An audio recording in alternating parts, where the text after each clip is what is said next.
10-10 रैलियां इस गर्मी में, इस धूप में, इससे हासिल क्या होने वाला है उनको? इसको देखिए 2024 के लोकसभा चुनाव की तैयारियों के तौर पर माना जा रहा है। और एक बीजेपी एक बड़ी पार्टी है, उनके पास सरकार है, दोनों जगहों पर संगठन है, नेताओं की बड़ी संख्या है। वो मुख्यमंत्री से लेके केंद्रीय मंत्री और दोनों डिप्टी सीएम उनके लगे हुए हैं, प्रदेश अध्यक्ष लगे हैं।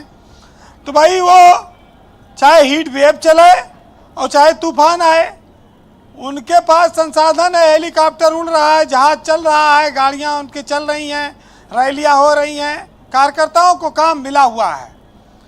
और चुनाव तो देखिए, ये नेता जानते अच्छी तरह से, बीजेपी 10 साल से सत्ता में है। केंद्र का चुनाव बहुत बड़ा चुनाव है। अगर हार गए तो कांग्रेस की सत्ता आ गई तो जीने नहीं पाएंगे, और इसलिए जीत हर हाल में चाहिए।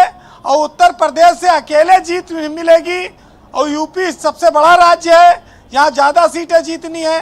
बीजेपी का सबसे बड़ा लक्ष्य ही उत्तर प्रदेश है। तो इसमें क्या मई, क्या जून, क्या जुलाई, काम तो करना पड़ेगा, क्योंकि ये करो और मरो की स्थिति रहती है। 5 साल अगर आपने एक बार चुनाव जीत लिया, 5 साल आप आराम करिए, मौज करिए, मनमानी सत्ता चलाइए। लेकिन अगर आप हार गए तो फिर आप जो सत्ता रहेगी उसका को भाजन भी भोगना पड़ेगा। जो आपने किया है वो आपके खिलाफ पलट कर आ भी सकता है, तमाम सारी चीजें रहती हैं। तो ये जो 5 साल का खेल है वो ये सब गर्मी जाड़ा बर्दाश्त कराता है नेताओं से। दूसरी ओर एक बात आप ये कह सकते हैं कि बीजेपी एक ऐसी पार्टी है जो मिशन मोड में काम करती है, जिसके पार्टी के जो आदेश होते हैं, अभियान होते हैं, वो प्रतिबद्धता के साथ लागू होते हैं, कार्यकर्ता उनको लागू कराते हैं। ये अलग बात है कि मंत्री और डिप्टी सीएम पद का मज़ा नहीं ले पा रहे हैं, इतना रैली, इतना जिलों में दौरे लगे हुए हैं कि वो लखनऊ में रुकी नहीं पा रहे हैं।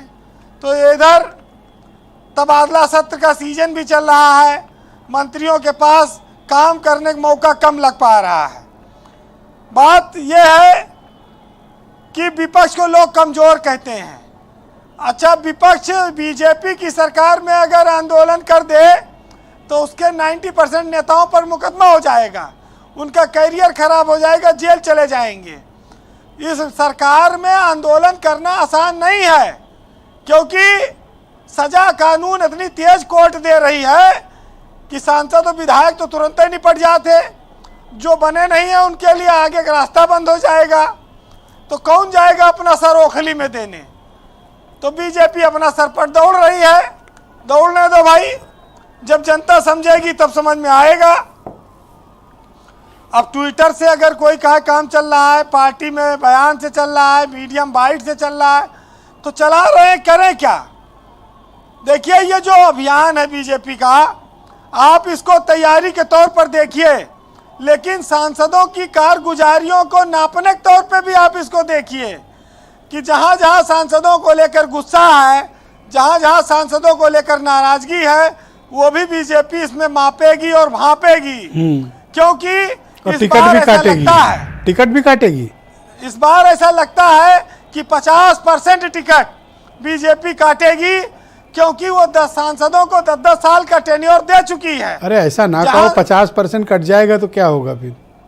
देखिए, 10 साल सांसद रहना कोई मामूली बात नहीं है। सब जीते तो मोदी के नाम पे हैं, मोदी और योगी के नाम पे वोट लिए। तो बीजेपी तो कहा तो भाई हम जिसको टिकट दे देंगे वो सांसद बन जाएगा। कोई सांसद के दम पे थोड़ी सरकार बनी है कि वो अपने दम पे जीत के आए हैं। मोदी के नाम पर वोट, भाई मोदी कहते हैं कि आपका वोट सांसद को नहीं मुझे मिलना है, रैली में बोलते हैं, तो जनता उनके नाम पर वोट देती है। तो ये ब्रजेश जी, ये हीट वेव में जो आप काम करते हैं, तो शाम को जो कोल्ड वेव चलती है, शाम की दवाई वो हीट वेव को मार देती है, उसमें कार्यकर्ताओं का उत्साह दुगुना कर देती है। अरे बाहर का हीट और फिर वो ले लिया शाम की दवाई, तो अंदर का हीट बड़ी मुश्किल तो है, जान खतरे में पड़ जाएगी। टकराती हैं। और वो ये जो टिफिन लंच प्रोग्राम चल रहा है, जब बना बनाया माल मिल रहा है, शाम का इंतजाम ठीक हो तो हीट वेव से कौन डरेगा। हिंदुस्तान का आदमी बड़ा मजबूत है, वो हीट वूट वेव नहीं देखता है, वो शाम का इंतजाम देखता है। तभी ये मनोज और वैभव खिसियाए बैठे हैं। न टिफिन है न कुछ, न टिफिन भी नहीं है इनके पास। देखिए विपक्ष के सामने मुद्दे बहुत सारे हैं, लेकिन समस्या इस बात की है कि जो दल ताकत में है अभी वो इन पर आ नहीं पा रहे हैं जी। मेरे एक दोस्त हैं, उन्होंने कई बार बात इसको उल्लेख किया है। वो कहते हैं कि जब 4 चुनाव हारे हैं विपक्ष, 14 हारे, 17 हारे, 19 हारे, 22 हारे, लेकिन उनको ये समझना होगा कि चुनाव हिंदू मुसलमान पे हो रहा है, बुलडोजर पे हो रहा है, अतीक अहमद पे वोट मिल रहा है, 5 किलो राशन पे मिल रहा है, सम्मान निधि पे मिल रहा है, शौचालय पे मिल रहा है, प्रधानमंत्री आवास पे मिल रहा है। तो ये जो बेरोजगारी, महंगाई, पेट्रोल, डीजल, ये मनोज काका जो बात करते हैं खुलेआम लूट पाट, इस पर जनता ज़्यादा विश्वास नहीं कर रही है। जनता इस पर ध्यान ही नहीं देती है, वो खाली राष्ट्रवाद और ये अंतर्राष्ट्रीय मुद्दों पर ध्यान देती है।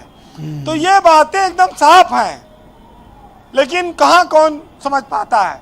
वैसे गर्मी बहुत है, जो नेता क्षेत्र में जा रहे हैं उनको बिजली कटौती का भी थोड़ा सामना करना पड़ रहा है।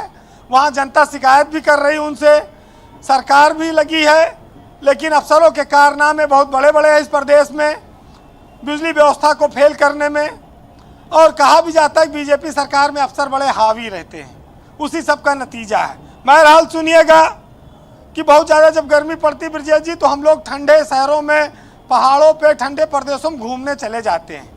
क्या करें, यहाँ मन नहीं लगता लोगों का। जिनके जेब में भरपूर बापू हैं वो अपना निकल लेते हैं, हवाई जहाज का टिकट बुक कराते हैं। मरना तो गरीब है।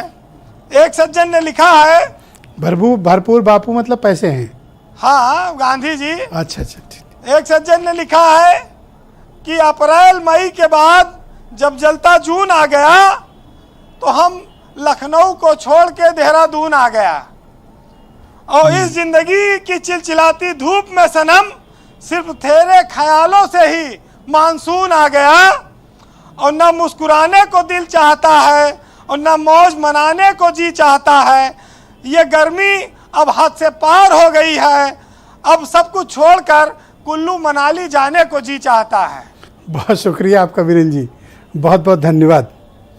बहनों भाई, इस पर चर्चा को आगे